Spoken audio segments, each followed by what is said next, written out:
Alors, bonjour à tous et bonjour à tout le monde. Bonjour de partout où vous nous suivez. Bonjour de partout où vous êtes. Jamboyenu, good morning. Mbote, assalamu alaikum. Que la paix de Dieu soit avec vous. Que la grâce de Dieu visite vos familles. May the peace of God be with you.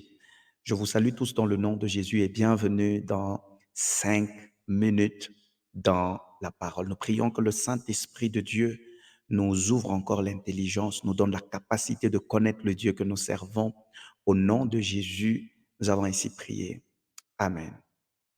Bienvenue encore dans 5 minutes dans la parole. Nous, c'est les bergers Christelle, nous, c'est la Bible en main. Alors, ce moment d'échange dans la parole du Seigneur nous aide à grandir. Alors, ça fait déjà un temps où nous sommes dans une série, dans 5 minutes dans la parole, où nous parlons sur connais le Dieu que tu sers. Nous avons dit que Dieu est tellement grand que nous ne pouvons pas le connaître par notre propre intelligence. Dieu est tellement grand que aucun diplôme universitaire ne peut nous donner la capacité d'avoir accès à la connaissance de Dieu et que pour que nous puissions le connaître, Dieu devait se révéler à nous. Il fallait entrer dans ce que nous appelons la révélation de Dieu. Nous avons dit que comment Dieu se révèle, Dieu a pris la décision de se présenter lui-même. La révélation, c'est comme une certaine présentation.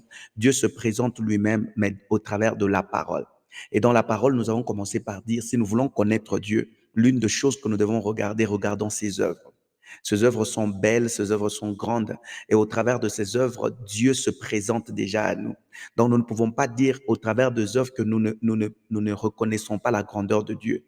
Et puis après, nous avons dit que si nous voulons connaître Dieu, non seulement ses œuvres, mais nous devons nous appuyer sur ce qu'on appelle la nature ou les attributs de Dieu, des choses qui ne sont que propres à Dieu, pas à un homme, propres à notre Dieu. Il est très important que tu connaisses, que nous puissions connaître le Dieu que nous servons, afin de bien le servir et surtout de mieux le servir. C'est vrai nous sommes à l'église, mais c'est toujours important de savoir qui je suis en train de servir. Et la première nature que nous avons donnée, nous avons dit que, chers frères et sœurs, Genèse chapitre 1 est en train de nous dire qu'au commencement, Dieu créa le ciel et la terre. En d'autres termes, la création est l'apanage exclusif de Dieu et de Dieu seul. C'est Dieu qui crée. Il est le créateur.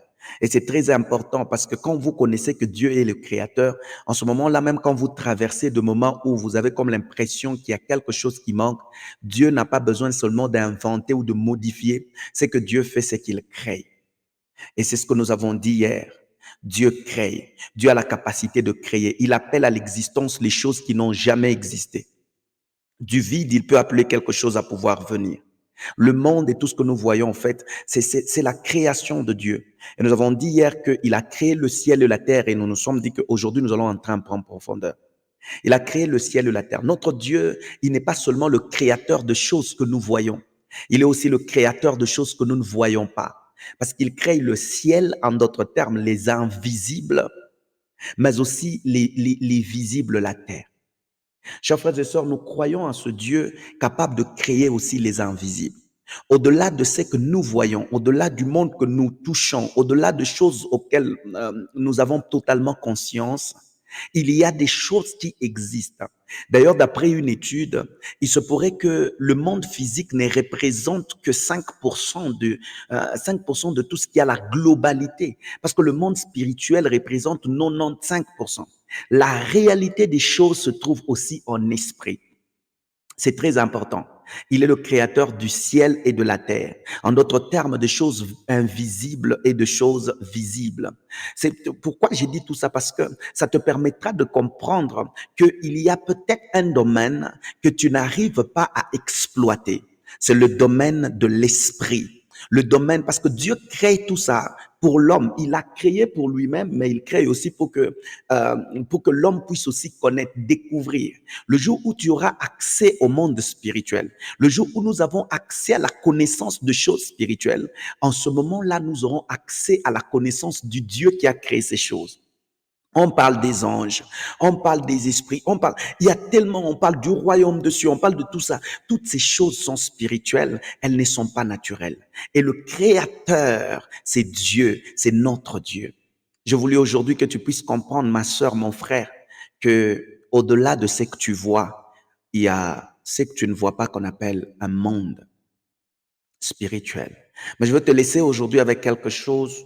J'ajoute une des natures de Dieu aujourd'hui.